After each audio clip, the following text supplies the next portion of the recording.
एकादशी व्रत की महिमा बताई गई।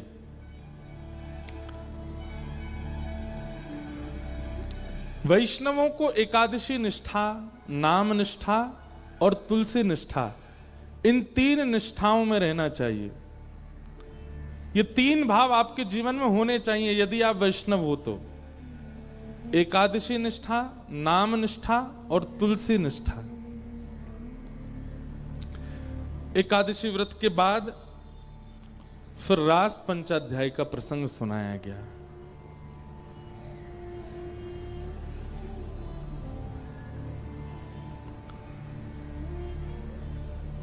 भगवान पिता रात्रि शरदोत्फुल्ल मल्लिका विक्षरन्तुं मनश्चक्रे योगमायामुपाश्रित।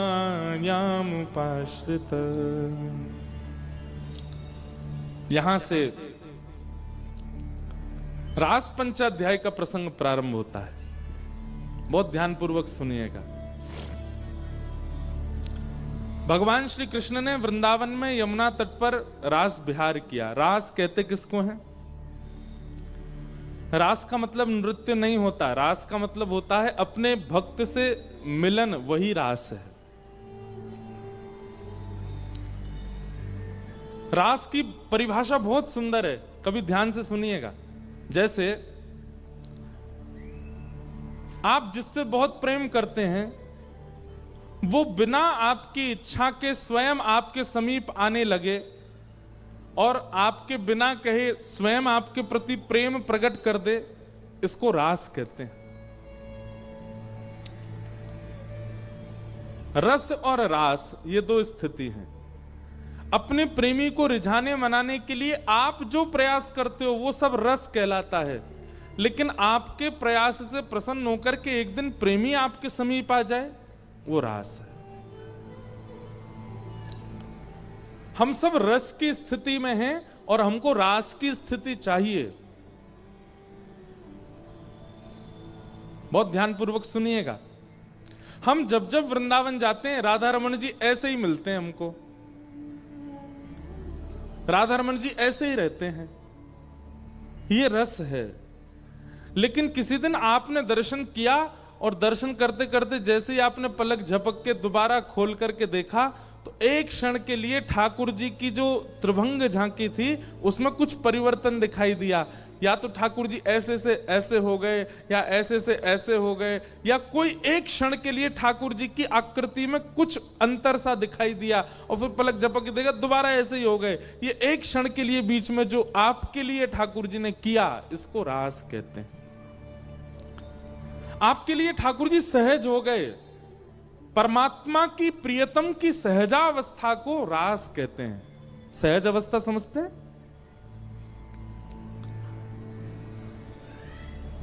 अब हम बोलने में तो अटपटा लगता है, पर हम मंच पे बैठे हैं, आप सब लोग नीचे बैठे हो, इतने सब ये बंधे हुए हैं, इधर नहीं आ जाओ, हम उधर नहीं पहुंच जाएं, ये सब क्या है? ये सहजावस्था नहीं है।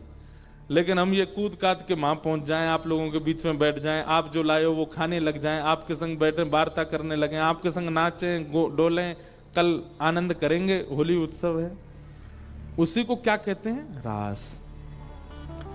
मतलब परमात्मा अपनी प्रभुता को त्याग करके अत्यंत सहज हो जाए, उसको रास कहते हैं। अभी ठाकुर जी सहज नहीं है, अभी हमारे लिए सहज नहीं है, एक दूरी बनी हुई है ठाकुर जी से, इसे कहते हैं रास। अनेकों के साथ रास हुआ, केवल गोपियों के साथ नहीं। जिस जिस भक्त का आप नाम लेंगे सबके साथ ठाकुर जी ने रास किया। धन्ना सेठ, उसके साथ रास हुआ। भौंदू भक्त, उसके साथ रास हुआ। मीराबाई के साथ रास हुआ। करमेती बाई के साथ रास हुआ।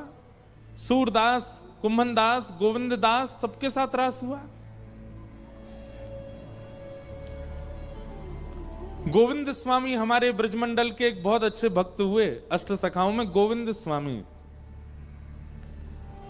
बाद में उन्होंने अपना नाम बदल लिया, गोविंद स्वामी से नाम कर लिया गोविंद दास।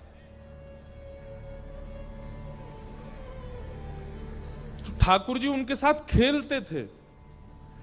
बाकी सब लोगों को तो मंदिर में ठाकुर जी दिखते थे, लेकिन जैसे ही गोविंद दास पहुंचते थे तो ठाकुर जी अपने अपने मूर्तिमंत रूप को त्याग करके बिल्कुल सहज हमारी आपकी तरह निकल के बाहर आ जाते और गोविंद दास के कंधा पे बैठ के चले जाते वन में, खेलते उनके साथ।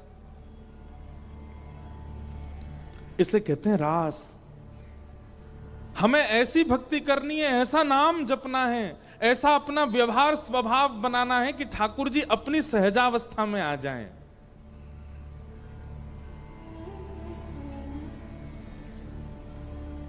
एक दिन गोविंद स्वामी से ठाकुर जी बोले, ए गोविंदा, हाँ छुपन छुपाई खेलेंगे चलो।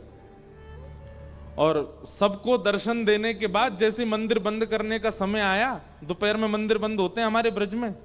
एक बात आपसे हम स्पष्ट कर दें, ये दोपहर में 12-1 बजे जो मंदिर बंद होते हैं ना ब्रज में, और उसके बाद ये 4 बजे जो खुलते, इसके बीच का जो समय है, उस समय वृंदावन में किसी एकांत स्थान को ढूंढिएगा जहां सघन वन हो, जहां खूब सारे वृक्ष वल्लरियां लगी हों। अब तो वन है ही नहीं वृंदावन में, ठाकुर जी कहीं दूर ही जाते होंगे रास करवे। उस समय आप वृंदावन के किसी बीथिन में, वृंदावन के किसी वन उपवन में डोलिए और वहां भजन कीजिए। ठाकुर जी उस समय पर वन में ही होते हैं, इसीलिए मंदिर बंद। ठाकुर जी सोते नहीं है दोपहर में, 12 बजे से 4 बजे तक मंदिर बंद इसलिए नहीं होते कि ठाकुर जी सो रहे, नहीं, ठाकुर जी गैया चरावे गए वन में, वन में ही मिलेंगे आपको।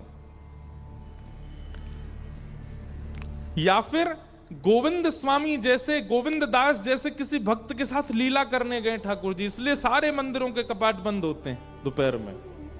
वही समय है ठाकुर जी के रास का। तो गोविंद दास के साथ ठाकुर जी छुपन छुपाई खेलवे गए।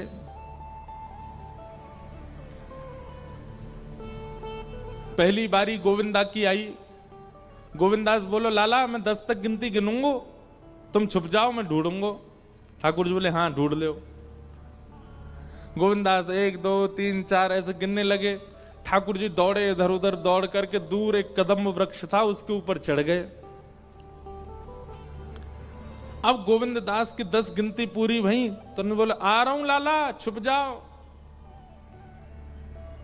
लेकिन गोविंद दास इतने चतुर, उनको पता है ठाकुर जी ने आज गुलाब का इत्र लगाया है, तो ठाकुर जी जहां जहां स्पर्श करते भागे होंगे वहीं से सुगंधी आ रही है। सूंघते हुए गोविंद दास जा रहे हैं। दूसरी बात, ठाकुर जी के चरणों में कुमकुम है। ठाकुर जी जहां जहां चरण रखते हैं वहां वहां कुमकुम छिड़क जाता है। चलते चलते गोविंदास देख भी ले रहे हैं कहां कहां से कुमकुम छिड़क रहा है। इत्र की सुगंधी सूंघते सूंघते गोविंदास पहुंच गए, कदम वृक्ष के नीचे जाके खड़े भये। जैसी देखा ठाकुर जी अपने सब पीतांबरी आदि समेट करके चुपचाप ऊपर बैठे थे। गोविंदास बोले, पकड़ लियो। ठाकुर जी उतर के नीचे आए, बोले, ये बात अच्छी ना है, तू नेक में ही पकड़ ले हमें। बोले, बात मत बनाओ, जाओ चलो 10 तक गिनती गिनो, मैं छुपूंगा, ढूंढो। बहुत सुंदर लीला है। ठाकुर जी गए। अब ठाकुर जी ने 10 तक गिनती करी, 1 2 3 4, गोविंदास छुप गए जाकर के। ठाकुर जी आए ढूंढवे। अब गोविंद दास ना तो इत्र लगाते, ना उनके चरणों में से कुमकुम निकले।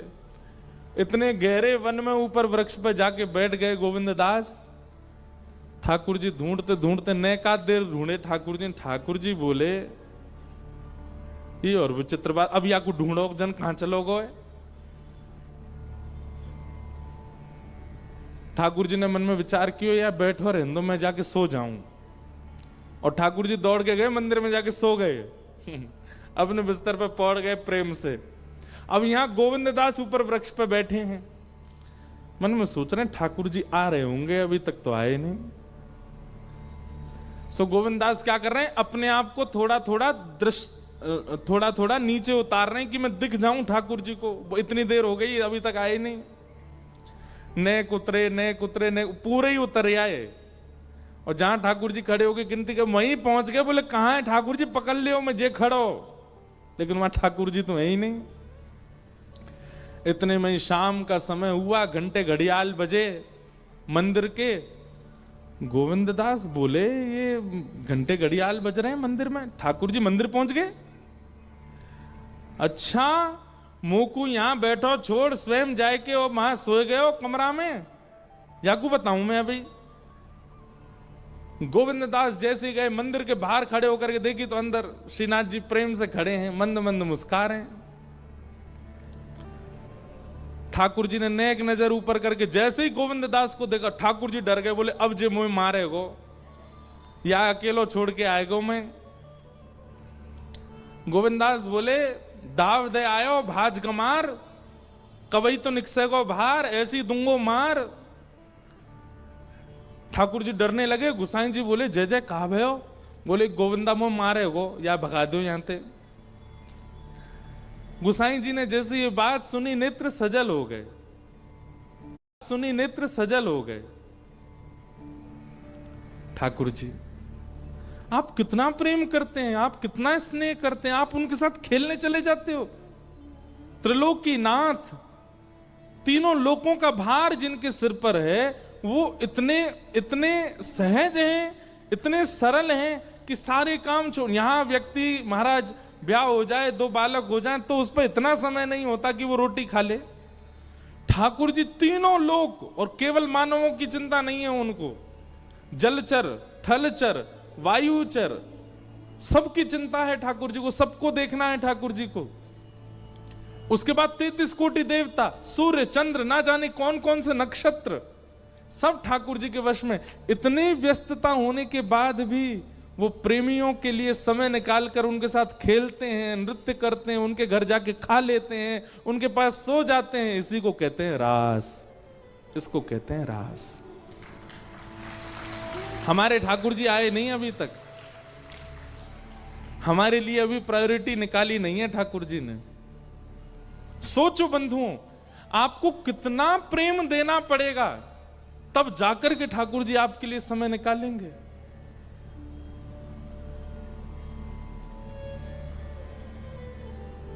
कितनी लीलाएं हैं। एक कृष्णदास जी की लीला है, इसमें सुनाता हूं कभी कभी कथा में। उन्होंने कहीं कथा में सुना, और ये महाभारत में ऐसा लिखा है कि अगर कोई व्यक्ति बेनागा, बिना एक दिन भी छोड़े 12 वर्ष तक एक नियम का पालन करेगा, तो 12 वर्ष बाद उस नियम के प्रभाव से वो जो चाहेगा वो उसको मिल जाएगा। कोई भी एक सद नियम 12 वर्ष तक करना है, एक दिन भी आपकी छुट्टी नहीं होनी चाहिए उसमें। आपकी छुट्टी हो उसकी पूरी जिम्मेवारी ठाकुर जी रखेंगे। ऐसी ऐसी व्यवस्था कर देंगे कि आपका नियम पूरा ही नहीं हो पाए, लेकिन आपको फिर भी करना है। तो कृष्णदास जी नियम करते थे। उन्होंने नियम ले लिया ठाकुर जी को माला पहनाने का। बोले मैं रोज माला पहनाऊंगा ठाकुर जी है, और 12 वर्ष बाद मेरी एक ही इच्छा है कि 12 वर्ष तक मैं माला पहनाऊंगा, लेकिन 13वें वर्ष के पहले दिन ठाकुर जी को आना पड़ेगा मेरे पास माला पहनवे, मैं नहीं आऊंगा। नंदगांव में रहते थे, रोज माला बनाते और रोज लेकर के नंदगांव में ऊपर ठाकुर जी को पहनाते। बारिश हो, गर्मी हो, जाड़ा हो, बुखार हो, पीड़ा हो, कुछ भी हो जाए, लेकिन उनकी माला बेनागा रोज पहनाते। और माला पहनाने के बाद ठाकुर जी के कान में बोलते, लाला इतने दिना और रह गए, इतने महीना और रह गए, इतने वर्ष और रह गए।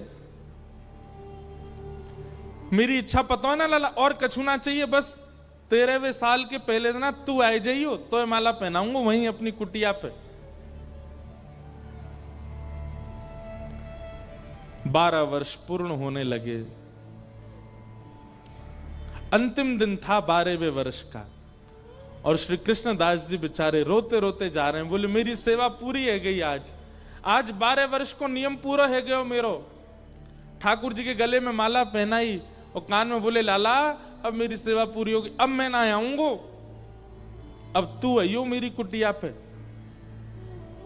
तेरे काज 56 भोग बना के रखूंगो, खीर बना के रखूंगो, मिष्ठान बनाऊंगो, पूड़ी बनाऊंगो, पराठे बनाऊंगो, लाला जो तू कहेगो सब पवाऊंगो। और मुँह कछु नहीं चाहिए, ना इंद्र को वैभव, ना यम की भूमि, कुछ नहीं चाहिए। केवल लाला मेरे घर आ जाए और मैं अपने हाथन से माला पहनाता हूं बस। 12 वर्ष तक बेनागा प्रत्येक दिन माला ठाकुर जी को पहनाई। 13वां वर्ष प्रारंभ हुआ, रात भर सोए नहीं, 56 भोग बनाए अपनी कुटिया में, सुंदर माला बना करके रखी। एक बहुत सुंदर पद है, मुझे याद आया अभी। पूरा घर तैयार करके श्री कृष्णदास जी उस मार्ग पर बैठ गए जिस मार्ग से ठाकुर जी को आना है, जो नंद भवन तक जाता है। उस मार्ग पर बैठ के पलक भी नहीं झपका रहे हैं अपनी, अपलक नेत्रों से बस मार्ग को देख रहे हैं। जरा सी हवा चलती है, कोई पत्ता हिलता है, तुरंत विचलित हो जाते हैं। जय जय आ गए, लाला आ गए होगो।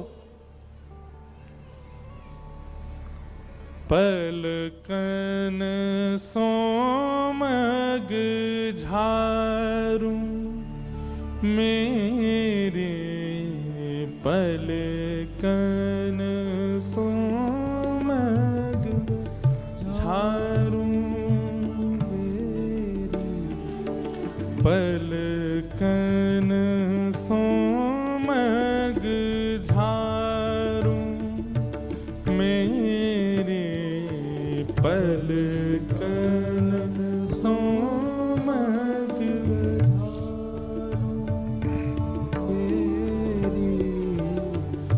जामग मेरो गिरधार आवे, जामग मेरो गिरधार आवे, जामग मेरो गिरधार आवे, जामग मेरो गिरधार। मग को मतलब रास्ता, जामग मेरो प्रियतम आवे, जामग मेरो प्रियतम आवे। हे तन मन जो बनवारू, मैं तो तन मन वारू मेरी, पलकन सोमग झारू मेरी, पलकन सोमग, पलकन सोमग झारू मेरे, पलकन सोमग झारू मेरे, सेज सवारू चवर डुरावू, सेज सवारू चवर डुरावू, मधुर मधुर स्वर गाऊं, मधुर मधुर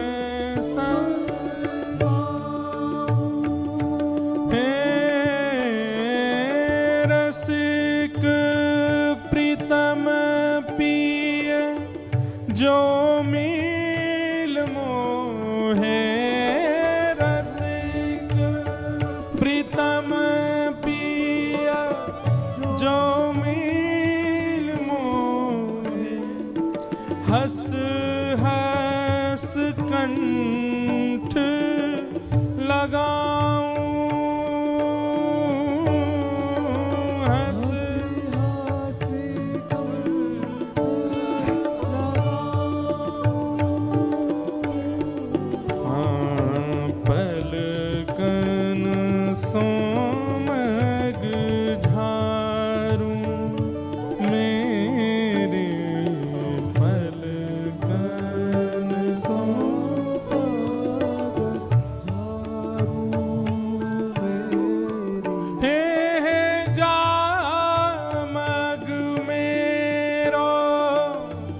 गिरधार आवे जामग मेरो गिरधार।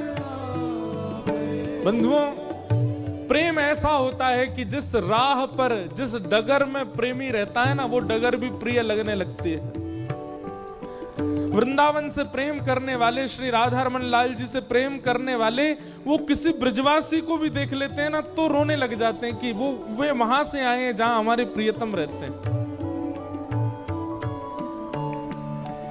द्वारिका लीला में एक प्रसंग आता है कि श्री ठाकुर जी रोज एक करवट से सोते हैं। कुछ वर्षों बाद रुक्मणी जी ने ठाकुर जी से कहा, आप एक ही करवट से सोते हो, हमेशा एक ही दिशा में मुख करके सोते हो, आप कभी करवट क्यों नहीं बदलते, कभी उस दिशा में क्यों नहीं सोते? ठाकुर जी रोज इस बात को टाल देते। एक दिन रुक्मणी जी ने सौगंध देकर के कहा, आप मुझे बताइए, आप एक ही करवट से क्यों सोते हो? ठाकुर जी कहते हैं, क्योंकि अगर मैं करवट बदलूंगा, उस तरफ करवट लेकर के सोऊंगा तो मैं सो नहीं पाऊंगा। क्यों? क्योंकि उस दिशा में वृंदावन है, और वृंदावन की ओर करवट लेकर के जब मैं सोता हूं तो मुझे यशोदा मैया, नंद बाबा, राधा रानी, सब गोपियों की बहुत याद आती है। रात भर मेरे नेत्रों से नीर बहने लग जाता है। इसलिए मैं करवट बदल के सोता हूं ताकि वृंदावन की ओर, वृंदावन की दिशा में मुझे देखना ना पड़े, नहीं तो मैं रोक नहीं पाऊंगा स्वयं को।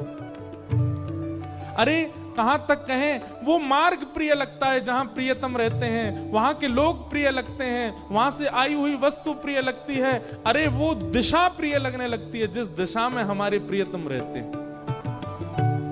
जामग मेरो गिरधार आवे, जामग मेरो गिरधार आवे, तन मन जो बन वारू, तन मन जो बन वारू, मेरे पलकन सोमग झारू, मेरे पलकन सोमग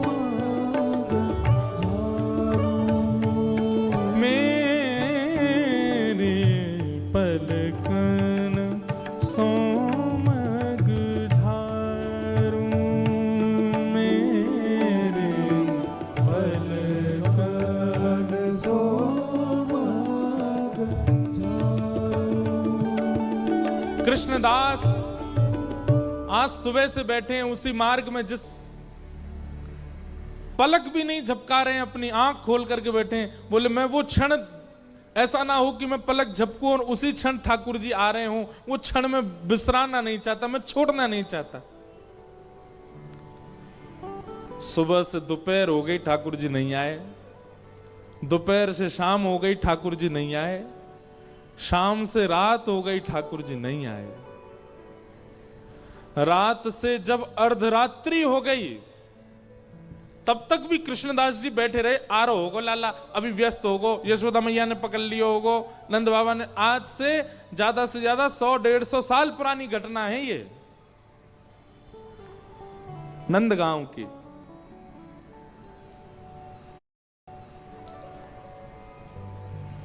ठाकुर जी नहीं आए। जब आधी रात हो गई, 13वें वर्ष का दूसरा दिन प्रारंभ होने लगा। पहला दिन तो निकल गया, बस अभी प्रारंभ होने में 1-2 घंटे बचे हैं। कृष्णदास जी बोले, जे नहीं आवे को, अरे मैंने गलती कर दी, 12 साल निकाल दिए या की आश में। मुझे कहा पतो ही, मुझे तो पहले तो पतो ही ये 1 नंबर को छलिया है, और ये तो बात को पक्को ना है। ब्रजवासी ने कह के गए परसों आ जाऊंगा, बरसों तक लौट के नहीं आयो। मैंने कौन के चक्कर में 12 वर्ष अपने व्यर्थ कर दिए। अरे कौन की कथा सुन के आए गयो मैं, वहां में मैंने सुन ली 12 वर्ष नियम करने मोए। आज मैंने 12 वर्ष तक ना धूप देखी, ना ताप देखी, ना बारिश देखी, ना बीमारी देखी, रोज गयो माला पहनावे। और कछु मांगी तो है ना, कोई इंद्र की संपत्ति मांगी हो, ब्रह्मा को लोक मांगो हो, कछु तो मांगो नहीं, केवल इतना ही तो मांगो मेरी कुटिया में आ जाइयो। नहीं आयो। हमारे ब्रज के लोग ऐसे ही हैं, जब गुस्सा आवे ना तो तू तड़ाक पे ही आ जाए। और हमारे ब्रजवारे प्रेम में भी तू तड़ाक में ही आ जाएं। दो स्थितियां ब्रजवासी की, बहुत प्रेम में आ जाएंगे तो भी तू तड़ाक पे आ जाएंगे, और बहुत क्रोध में आ जाएंगे तो भी तू तड़ाक पे आ जाएंगे। अगर ब्रजवाले आपसे आप करके बोल रहे हैं तो समझना ना तो इनको हमसे प्रेम है, ना इनको हमसे बैर है। अगर वो प्रेम या बैर में होंगे तो सीधे तू पे ही आएंगे।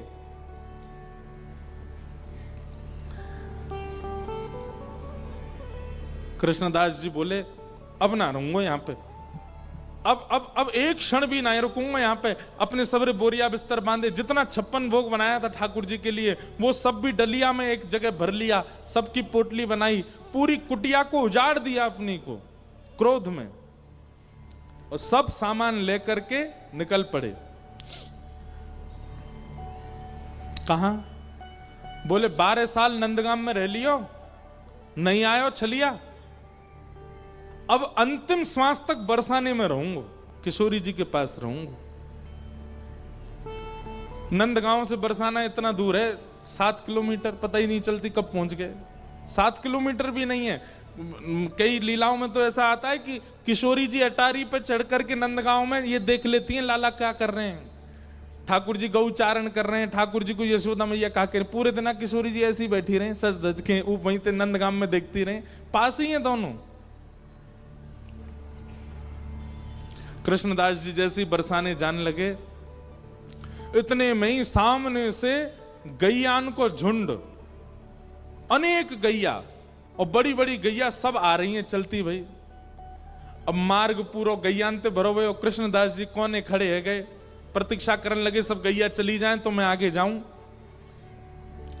चलते चलते चलते चलते महाराज घंटे बीत गए, लेकिन गैयान को वो काफिलो खत्म नहीं भयो। कृष्णदास जी बोले भैया जी इतनी गैया मैंने जीवन में पहली बार देखी, कहां ते आ रही है सबरी। इतने में ही अपने कंधा पे एक लाठी टांगे और उन पे दोनों हाथ टांगो, ऐसे चल तो भयो एक ग्वारिया हरो मदमस्त चाल में, ऊंची ऊंची धोती पहन रखी, पामन में कड़ूला पहन रखे हैं, गले में एक मोती की माला पहन रखी है और सिर पे बढ़िया ऐसे घुमावदार पाग पहन रखी है, पीरो पीरो चंदन यहां तक लगा रखो है, और चल तो भयो बढ़िया गुनगुना तो भयो कछु आ रो एक ग्वारिया। कृष्णदास जी ने कही ओ भैया ओ ग्वारिया के इतकुआ। ग्वारिया गयो, कहा बात है बाबा? बोले भैया ही कौन की गैया है, इतनी गैया मैं कब तक खड़ा हूं यहाँ पे, जो पूरी ना है रही। अरे बाबा जी नंद भवन गैया है, 9 लाख गैया है, खड़े खड़े 2 दिन निकल जाएंगे तो मैं तो पूरी ना होंगी, इतनी गैया है।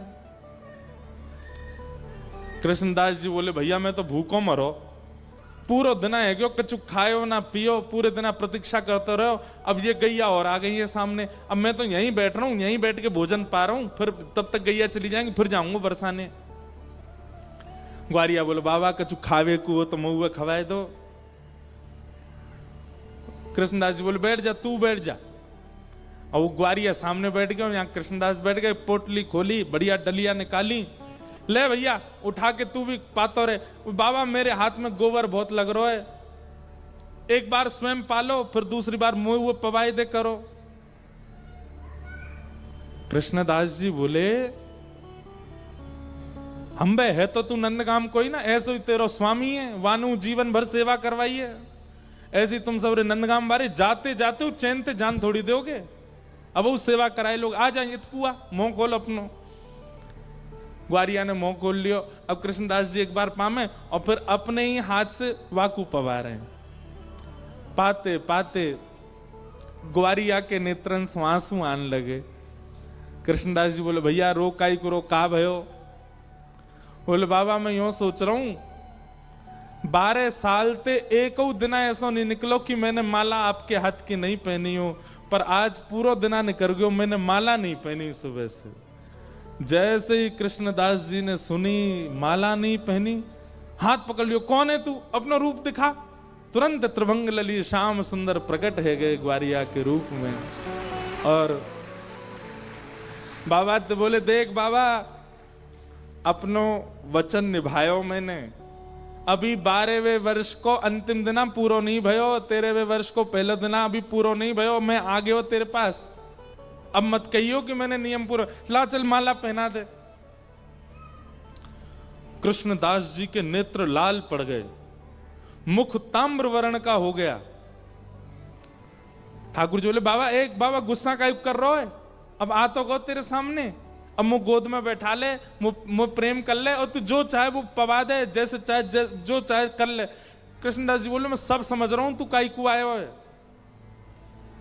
बोले, 12 वर्ष नंदगाम में रहो, कभी नहीं आयो, लेकिन बरसाने की तरफ मुख कहा कियो कि प्रकट है क्यों सामने, अब ना रहूंगा यहां पे। और अपने सब पोटली ओटली उठा के सीधे भागे बरसाने। ठाकुर जी पीछे पीछे दौड़े, अरे बाबा रुक जा, मैं आ तो गयो। बोलना है किशोरी जी की तरफ मुख कियो तो तू प्रकट है गयो, किशोरी जी के चरणन में रहूंगा तो तू रोज हाजिरी लगावे आवे, वो मही में ले करूंगा तो ते। और सुन लाला, ठाकुर जी बोले, कहा, बोले आज तक मेरो नाम कृष्णदास, आज मैं अपना नाम बदल रहा हूं, अब मेरा नाम है राधा दास, अब मैं वही बन के रहूंगा, अब मैं ही रहूंगा। और श्री कृष्णदास जी राधा दास बन गए और श्री जी के चरणन में जाकर के आनंद से विराजे। ये है रास। ये क्या है? रास। हमारे साथ नहीं होता। हम तो सुबह बत्ती घुमाई दई, अगरबत्ती घुमाई दई, भोग लगा दियो, चना चनौरी को पाले ही चले गए, रात में आकर के वही भोग लगा के सो गए। आजकल बस थोड़ी बहुत नाम जप में थोड़ी रुचि बन गई है, थोड़ी कथा वथा सुन लेते हैं, इसके अलावा कुछ नहीं। हमारी इच्छा ही नहीं है कि हमारे ठाकुर हमारे संग रास करें, तो वो भी क्यों करेंगे? आज ही विचार करो कि ठाकुर जी बहुत दिन है गए, लड्डू गोपाल बने, यूं ही रहे हो हमेशा, अब ने हमारी सेवा को फल हमें दो। का फल चाहिए? वैकुंठ नहीं चाहिए, स्वर्ग नहीं चाहिए, अब फल ये चाहिए कि आप सहज है कि हमसे बात करो, हमारे साथ घूमो, हमारे संग चलो, कोई और को नहीं दिखने चाहिए, कोई और को पता नहीं चले, पर अब हमारे संग रास करो। कथा सुनवे को, नाम जप करवे को, भक्ति मार्ग में चलवे को, यही फल हमें चाहिए कि जब तक हमारे प्राण हैं तन में, हमें रास को अनुभव हो ठाकुर जी के साथ। तो रास का मतलब क्या है? परमात्मा की सहजता को रास कहते हैं। अभी परमात्मा कैसे हैं? अभी परमात्मा सहज नहीं है, असहज हैं। ये देखो पहले दिन आते या 7वें दिन ऐसे ही खड़े हैं, नए को परिवर्तन नहीं आयो इनमें। क्यों? ये असहज है।